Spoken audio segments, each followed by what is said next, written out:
បាទគ្រប់ជំរាបសួរពុកម៉ែបងប្អូនទាំងអស់គ្នាក៏ដូចជាអតិថិជនទាំងអស់របស់ CH Auto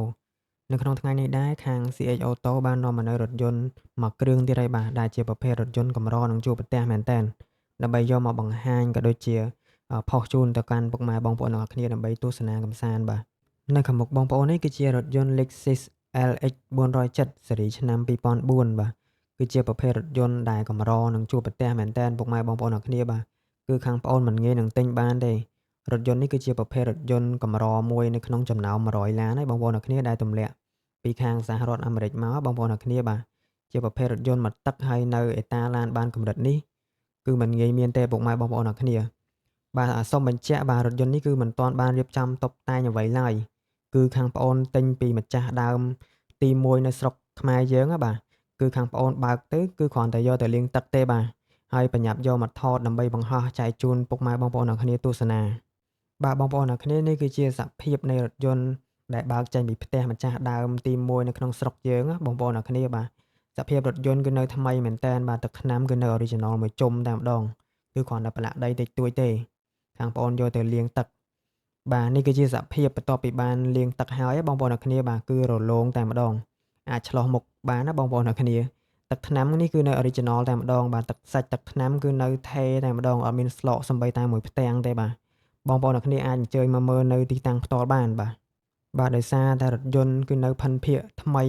ដែលកម្រនឹងជួបប្រទះបែបហ្នឹងហើយទើបខាងប្អូនបញ្ញាប់លាងទឹកហើយភ្លាមបាទគឺថតដើម្បីចែកចាយបង្ហាញទៅកាន់ពុកម៉ែបងប្អូនអរគ្នាដែលគាត់មានតម្រូវការស្វែងរករថយន្ត Lexus LX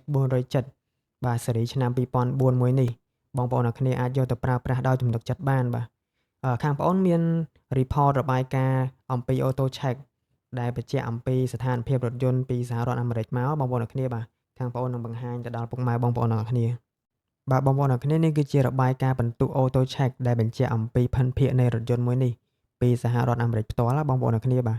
រថយន្តមួយនេះគឺទទួលបានបន្ទុករហូតដល់69ដែលបន្ទុកជាទូទៅកម្រិតទីផ្សារគឺកម្រិតចាប់ពី44ទៅ64តែប៉ុណ្ណោះបាទប៉ុន្តែរថយន្តនេះទទួលបានបន្ទុករហូតដល់69បន្ទុក អញ្ចឹងហើយបន្ទុកគឺកប់មែនតើបញ្ជាក់បានថារថយន្តនេះគឺនៅផិនភាគគឺថ្មីខ្លាំងណាពុកម៉ែបងប្អូនអរគ្នាបាទតោះបងប្អូនអរគ្នាបាទបើយើងជ្រុលជាបង្ហាញហើយឥឡូវយើងក៏លេចមកមើលសាច់ដែកប្លុកម៉ាស៊ីនវិញម្ដងថាតើនៅថ្មីកម្រិតណាបាទ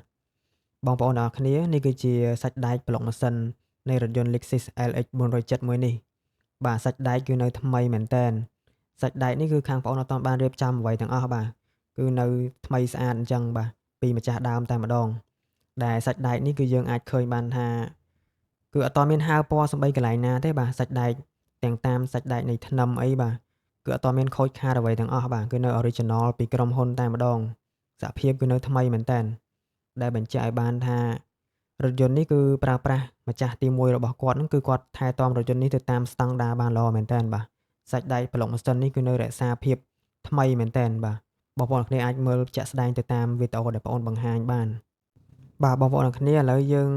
ក៏លេចមកមើលប្លុកម៉ាស៊ីនហើយឥឡូវយើងក៏លេចមើលទៅលើផ្នែកខាងក្នុងវិញម្ដងមើលបាទតើនៅថ្មីកម្រិតណាបាទជាក់ស្ដែងនៅពេលដែលយើងបើកទ្វារមកយើងឃើញថាសាច់ពុកនៅតាមជញ្ជាំងនេះបាទគឺនៅសភាពថ្មីមែនតែនបាទអត់ទាន់មានប្រឡាក់អត់ទាន់មានរហែកអីទាំងអស់បាទបើយើងក៏លេចមើលទៅបាទទាំងធម្មការទាំងអីគឺនៅសភាពថ្មីមែនតែនខាងប្អូនយកទៅគឺគ្រាន់តែជូតសម្អាតលាងធម្មតាទេបាទគឺនៅសភាពថ្មីកម្រិតហ្នឹងបាទ ម្ចាស់គាត់គឺប្រើប្រាស់ថែទាំបានល្អមែនតើបើយើងក៏លេចមើលសាច់ពុកអីវិញបាទគឺមិនបាច់និយាយទេបាទគឺនៅថ្មីមែនតើសាច់ពុកនេះគឺជាសាច់ពុក original ពីក្រុមហ៊ុនមកបងប្អូនអរគ្នាគឺមិនមែនជាប្រភេទសាច់ពុកដេរថ្មីទេបាទគឺស្បែកពុក original តែម្ដងគឺទន់ស្រួលអង្គុយមែនតើបងប្អូនអរគ្នាអាចអញ្ជើញមកតេស្តសាកល្បងអង្គុយបានទាំងផ្នែកខាងក្រោយអីក៏ទូលាយដែរណាបងប្អូនអរគ្នាផ្នែកខាងក្រោយនេះគឺទូលាយមែនតើ ហើយកៅអី3ជួរបងប្អូនអរគ្នាបាទគឺនៅកៅអីខាងក្រោយនោះគឺយើងអាចដាក់មួយជួរបានទៀតថែមមួយជួរបានទៀតសម្រាប់បងប្អូនអរគ្នាដែលមានសមាជិកគ្រួសារច្រើនណាបងប្អូនអរគ្នាបា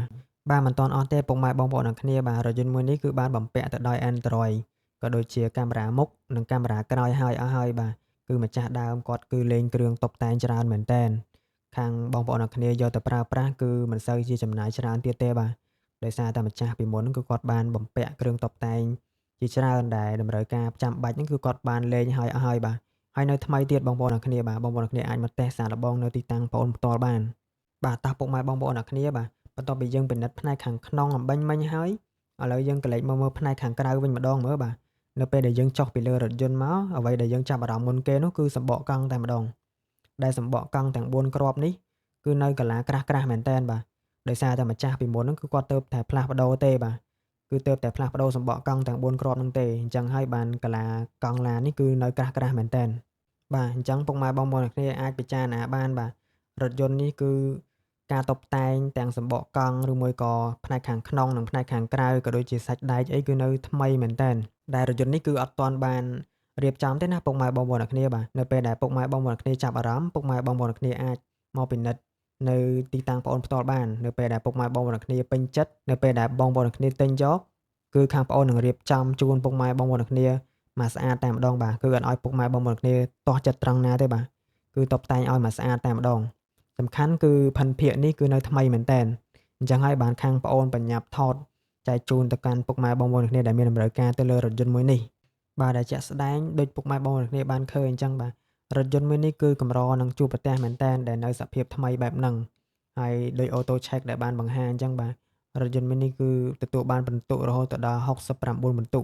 ដែលលើកម្រិតដែលគេ set នៅលើទីផ្សារជាក់ស្ដែងទៀតបាទមួយវិញទៀតអ្វីដែលកាន់តែពិសេសហ្នឹងគឺទៅលើការប្រើប្រាស់នៃរថយន្តមួយនេះបាទរថយន្តមួយនេះគឺប្រើប្រាស់ទើបតែបាន110,000ម៉ៃជាងតែប៉ុណ្ណោះបាទបើយើងធៀបទៅនឹងរថយន្តដែល